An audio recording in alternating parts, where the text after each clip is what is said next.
Two things are really important, and if you want to think that I've been successful at AZ and at Feyenoord and now at Liverpool, if that is true, then the reason behind that is not about all these tactic boards and all these kind of tactics things. It's about energy. You're working really hard to improve, and that they want to come in and they like what they are doing. So if they are around here, I think they need to have fun. And what is my job, our job as a staff, to create fun whilst they are learning. And I don't mean fun in a way that we are laughing only, but if players come in, I want to create a culture, an atmosphere that players like to be at this training ground.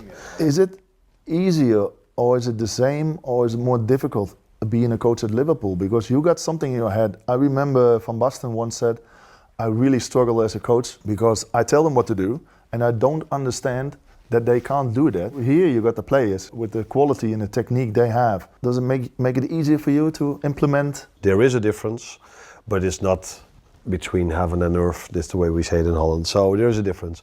But I think what Van Basten says is a great example of what can make a manager successful or not. It's all about what you have in your head. How can I bring that information to the players that they understand it? Yeah. I don't think Marco Van Basten could come up with a tactic that players never heard before, that only Marco Van Basten knew.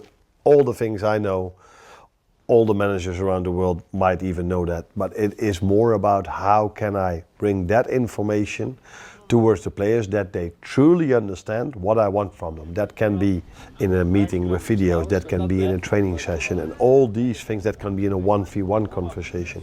All the managers almost know the same, in my opinion, because if you go to YouTube, you can find all the exercises everybody does. So many people write about tactics, so it's not that difficult to understand tactics or to understand good training ideas, but it's all about how do I bring this to the players, how do I get them full of energy and on a daily basis. And how do you do that? Are you a coach that shouts a lot on training sessions?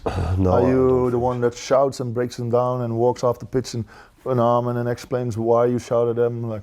It's a bit of everything. So if players know, he's going to do this now, then it has no use anymore. So most of my time that I think about football, people think that I think about the tactics boards, but that's the opposite of what is true. The most time where I think about football is how can I find a way to bring more energy in you or bring more energy in the team. So it's a constant thought of what am I going to say tomorrow to get them going again. And sometimes I need to be hard on them, sometimes I have to give them compliments. That is what I think where my thoughts are 99% of the time. The confidence, you think